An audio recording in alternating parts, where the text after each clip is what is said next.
What are we doing here? And where are we gonna go? It's like we just woke up one morning and then it's welcome to the show. Don't ask any questions, just go with the flow. Make as much money as you can and try your best not to get broke. Copy everything you see on the TV, from the hairstyles to the clothes, and don't think too often, just do exactly as you're told. And if you ever get confused, then just turn towards the alcohol. You'll still hear your thoughts, then just turn up the radio as you learn to live a lifestyle of drugs, sex, and rock and roll. But in all honesty, I just need to know, is there more to the cycle than growing and getting old? Living and dying just to leave behind a happy home and a whole lot of property that somebody else is going to own.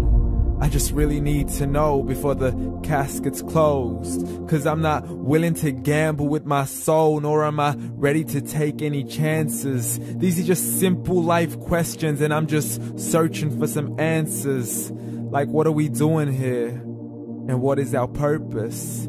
How did we get here, and who made us so perfect? And what happens once we go, or is this world all really worth it? Questions we don't answer because apparently we don't really have to. There's no purpose to this life and our existence is merely natural. Then in that case, please let me ask you, did you create yourself, or was it somebody else who had fashioned you? 'Cause you're a being that's impeccable, faultless and unparalleled. You're a product of supreme intelligence and I'm merely being rational.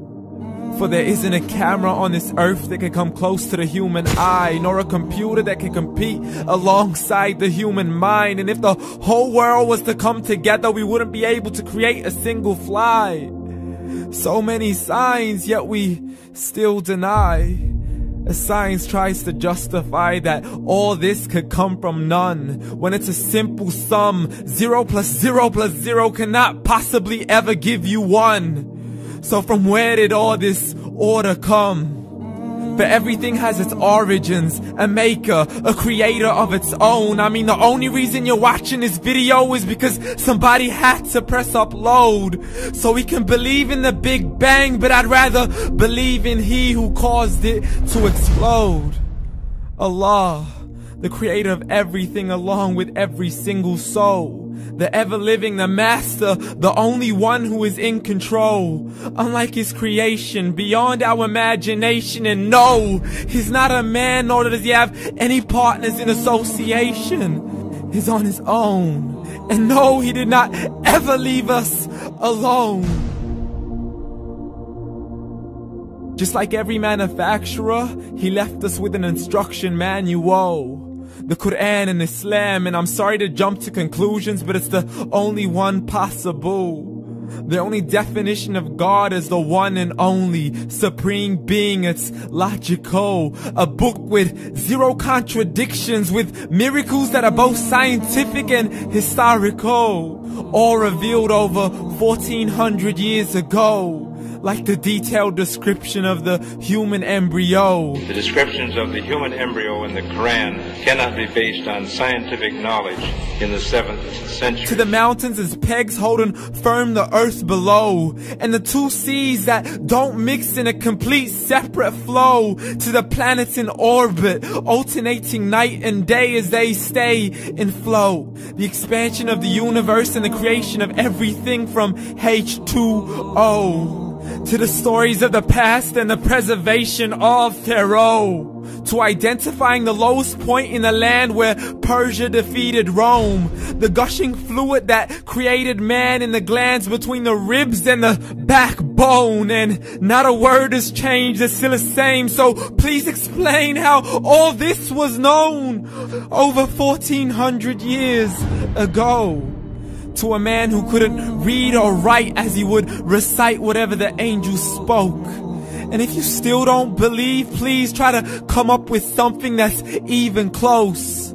But you can't, so we took God as a mockery and his messengers as a joke. Muhammad could not read or write.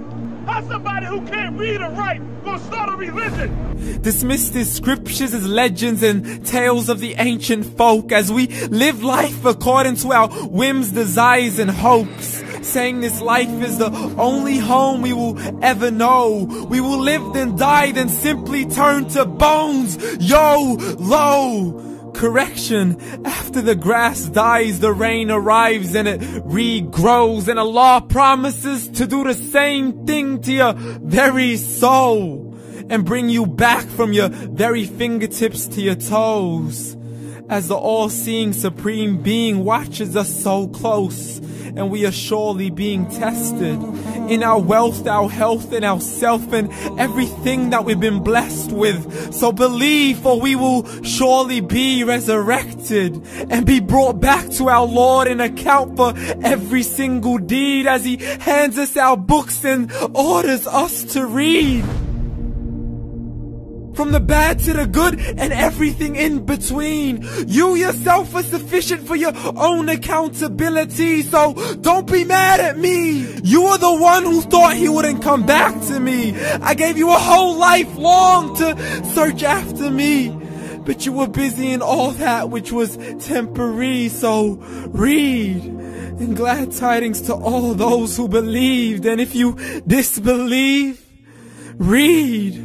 And don't let that day be the first day you find out what your life really means. Read.